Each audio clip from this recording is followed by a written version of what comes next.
Good morning. This morning we are going to plant, well, I already planted the corn. I'm gonna show you when I planted the corn.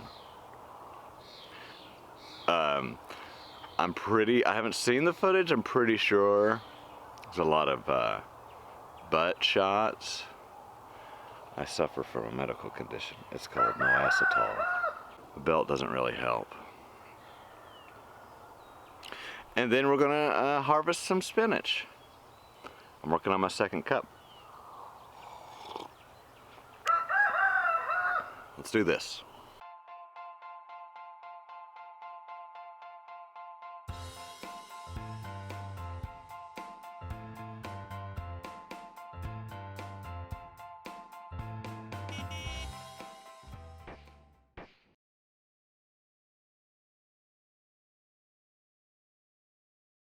Well, traditionally you're supposed to plant your corn when the oak leaves are the size of a squirrel's ear.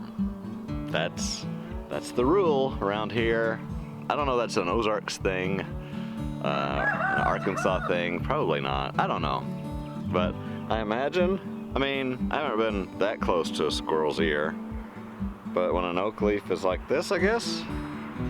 Well, this year that wasn't the right thing for us because it has been so soggy this spring and we had a super late frost. So if I would have planted the corn when the oak leaves were the size of a squirrel's ear, the corn would have frozen. So I did the right thing for me. But there have been lots of times in my life that I have second guessed myself, even though I knew what was gonna be right for me. I would ask someone's advice, and you can take that only so far. Sometimes you can go by people's advice, but sometimes you just know what is right for you. You know what I mean? You know what I mean. And I knew planting corn when oak leaves were the size of a squirrel's ear wasn't right for us this year. So on the rows of corn, you can see I had these cardboard strips are made for poultry houses. Come in, you can see big rolls that come in 1 foot widths and 2 foot widths. And I got the 1 foot. So I laid it out, and then we didn't end up planting the corn for a long time, so the grass grew up in the rows. But that was easy enough. I just pulled everything up. I tried to get the weeds kind of pulled where they wouldn't be hanging out too far out, and there'd be a little enough weeds that would lay down under the new cardboard. So what I did was I just laid cardboard onto what would have been the rows, but it's now the weeds, and then the part that was mulched with the cardboard is now the rows. That worked out pretty well.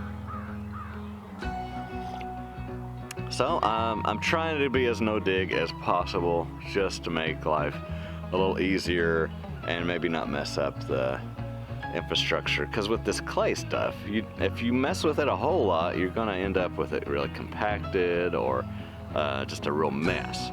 So I just scratched out what I needed. I'm gonna try to keep it down to that when I'm direct sowing in the ground. Just try to do as little as possible. I Googled, because I bought the pack. What you do at the feed stores, you scoop it out and you put it in your little bag and you write down what it is for yourself, and that's it. You don't have any instructions. So I Googled it. It's a sweet corn. It's, what is it called? Bodacious or something I couldn't spell. Anyway, and Google said 1 inch deep, 2 inches deep, and 3 inches deep. So we're in there somewhere.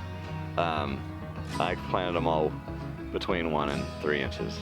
Anyway, got the job done, I think. You know, following your own path doesn't maybe seem right to people on the outside.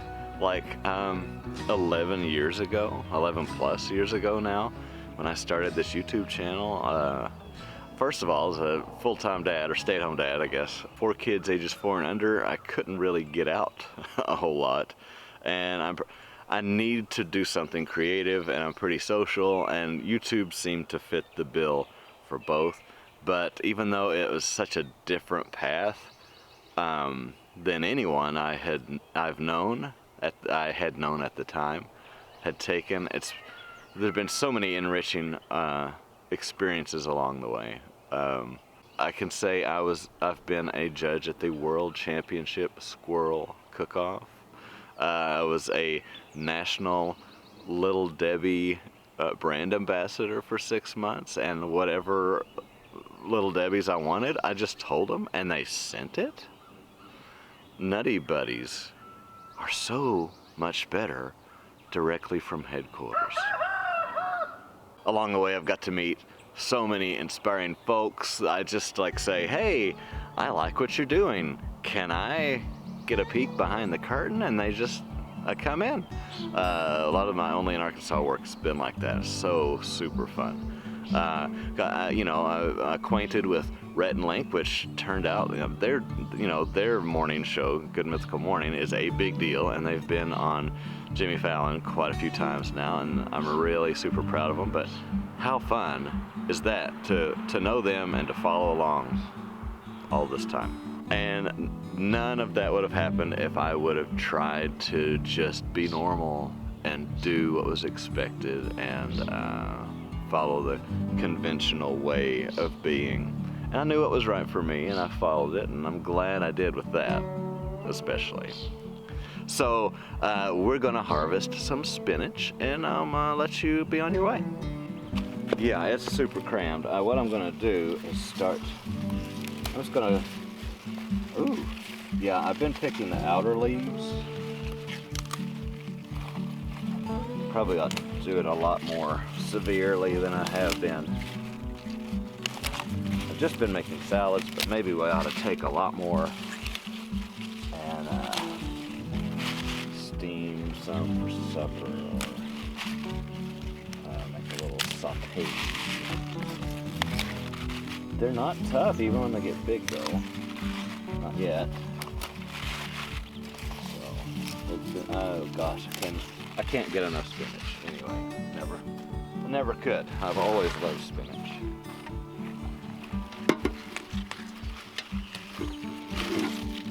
Gonna need a bigger bucket.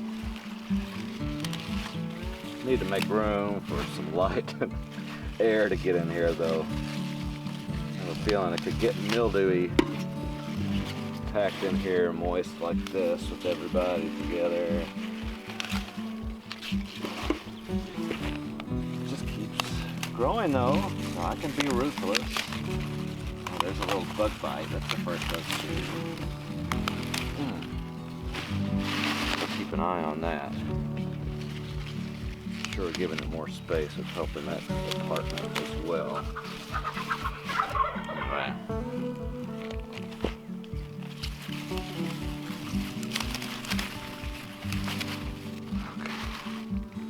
Okay. Ah. Yeah, I need a bigger bucket. Well, we did it. It wasn't perfect, but it's done. Thanks for coming. See you next time. Life's what you make it. Let's get our hands dirty.